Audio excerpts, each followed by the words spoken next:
rather than focusing on being rich and wealthy and, finding how am I going to make that happen, come back to your body, find what lights you up inside. The answers are within you. They're not outside of you. So stop asking people around you for the answers. They're inside of you. You have everything you need.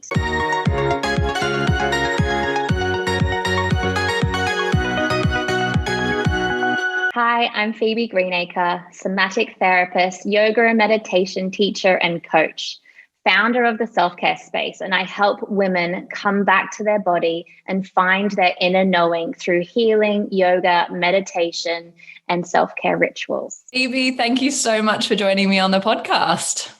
Thank you for having me. It's a pleasure. Tell us about how you kind of got into this world of wellness, and also, a little bit about your kind of professional journey. It's been a long journey. I suppose I've been in the wellness industry for more than 7 years. But my journey towards starting, I would say, my freelance life or my journey into entrepreneurial world was I did 10 years of digital marketing in Australia for lots of different brands. Napoleon Purtis, if there's any Australian listeners, Kentucky, which is a travel brand, David Jones, which is kind of like the Selfridges of Australia, pretty much growing with and learning with the digital kind of wave. So when Facebook started, I was in the corporate world. When Twitter, when Instagram, when websites, when e-commerce things, not everyone had an e-commerce business or a website when I was working in the digital kind of marketing world. So I've really grown and evolved with that kind of wave. So digital platforms and creating things digitally have come very innately to me. It's like second-hand kind of knowledge. So it's, yeah. Can you talk a little bit about, how you get started with building a network, and is it really just kind of going up to people and getting out of your comfort zone like that? Yeah. So, networking comes to me very naturally, but knowing that I didn't know anyone in London, I would go to events, I would go to blogger meetups because I had a travel blog at that time.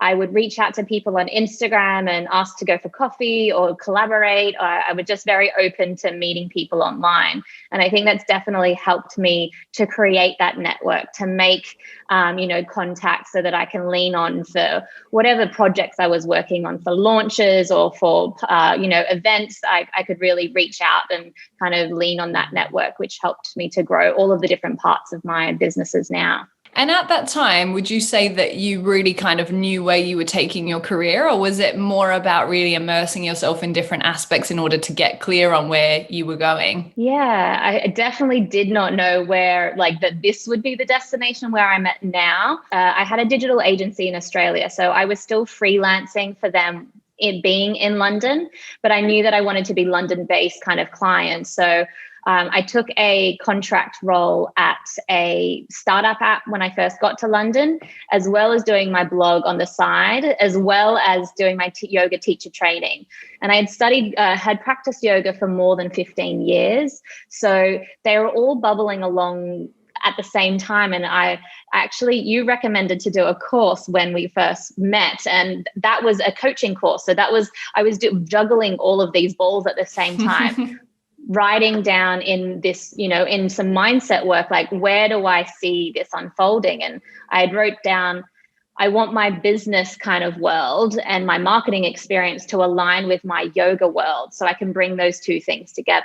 But I had no idea how that was going to happen. But those are the two kind of goals that I wanted, and also flexibility and freedom to live wherever I wanted. How important is it for you to write down these goals? How important was it for you that even though at that time you didn't know how those worlds would collide, you didn't know how you would build, a future or a career around that you at least started to think about, what it could look like? Definitely. I love the power of manifestation, and I don't really mean throwing things out to the universe and just waiting, but definitely speaking your truth and speaking what you want to call into your life, and then working backwards. So it's great to have the amazing dream and the amazing goal, the kind of the end goal, what you think it might look like, and then baby stepping all the way back to where you are today to then kind of make it step by step towards that goal. What would you say is one thing that you wish you'd known when you first started out on your business journey? I wish I had stopped seeking so much and just let it unfold and surrendered to the process and the pathway rather than to be like looking for the end goal. Because there's never an end goal, and it will always move and change and evolve. What's one thing that you wish maybe you'd done sooner when building your business? I wish I started a membership ages ago. Ages ago. I remember traveling with my travel blog and going to yoga classes. And I was like, one day I'm going to wake up every morning and film a yoga class in the destination that I'm in. And it's happening. Now it's happening. So yeah, I wish I started a membership much sooner. Tell us why you do what you do. I do what I do to help people find coming alive, coming back to their body, stop looking outside, coming back inside and finding what lights them up inside rather than looking for validation outside. And what would you say is the best part of your job? I feel like there are so many women that are lost and don't have direction and don't have confidence just with who they are. And so when you guide them back to their body, back to their inner knowing, back to their child, their innocence, and just showing them that was there all along, that brings me I'm almost crying now just saying that, but just that lights me up so much to be able to help so many different women that may have not had that wellness background or a path to healing. What would you say is the best piece of advice that you've received on your business journey? So I think there's been so many beautiful pieces of information, but I think rather than focusing on being rich and wealthy and, finding how am I going to make that happen, come back to your body, find what lights you up inside. The answers are within you. They're not outside of you. So stop asking people around you for the answers. They're inside of you. You have everything you need for your journey, for this life that you're living.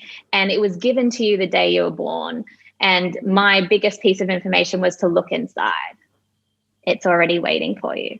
If you were giving advice to somebody at a stage in their life or their business where they've got this big goal and they're just not sure what the steps are that they need to take to get there.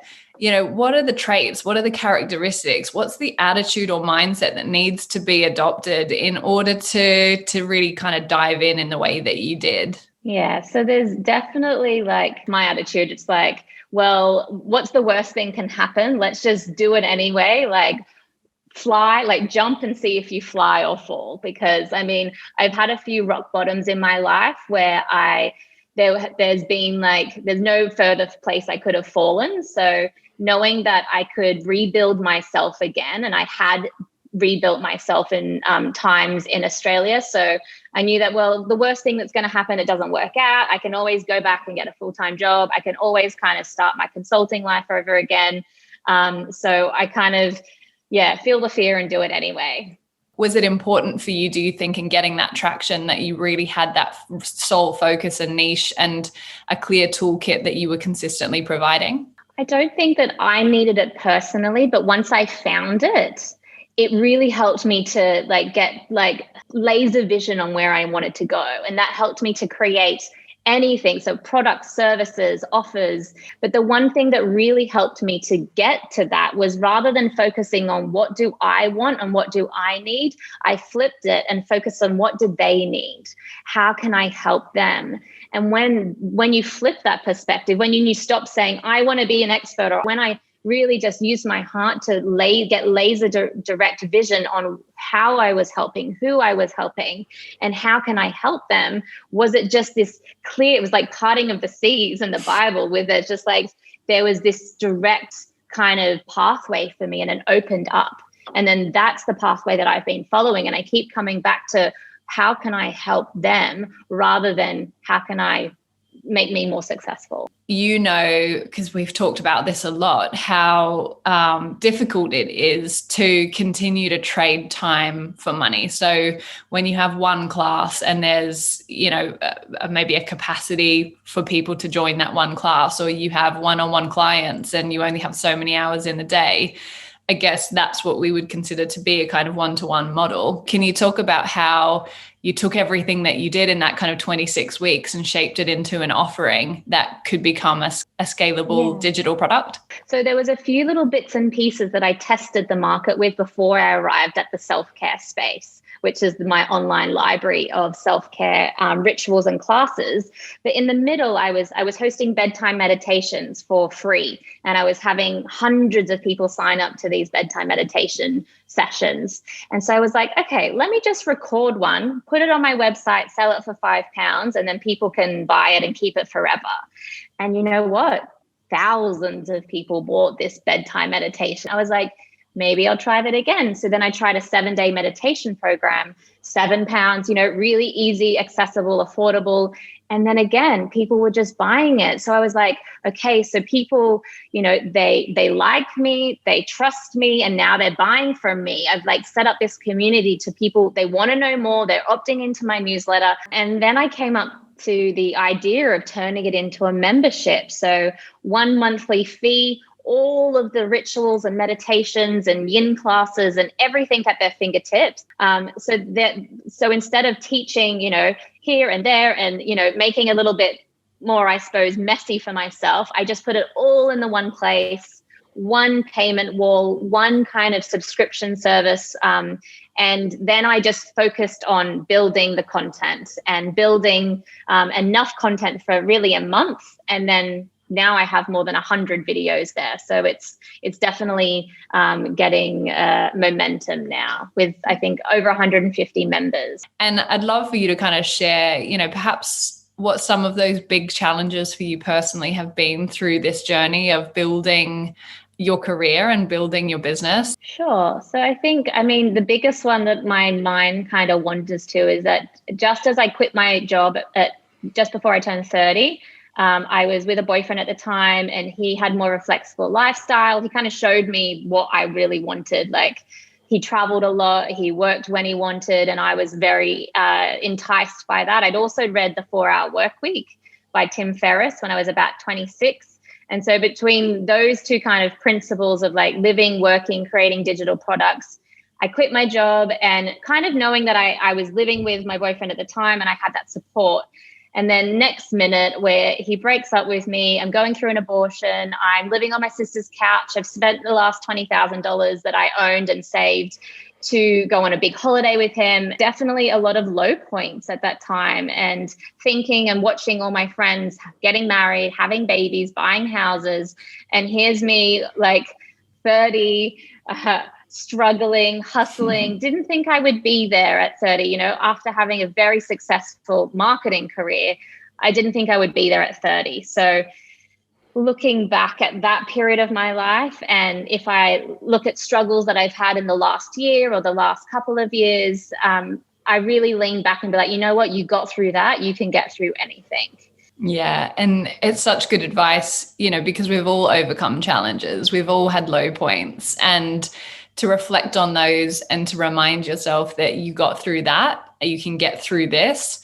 And also just the normalization that building a business does have challenges attached to it. And that, it's such a cliche, but if it were easy, everyone would be doing it. And that we often forget that the people who take a risk and build a business are the minority of society. They are, we're in a group of people who have been willing to put everything on the line, to make massive sacrifices, to sometimes feel as though, you described it there, you're falling behind when you look at your friends, or you're looking at where society expects you to be at a certain age or a certain stage of your life. And so I love that so much.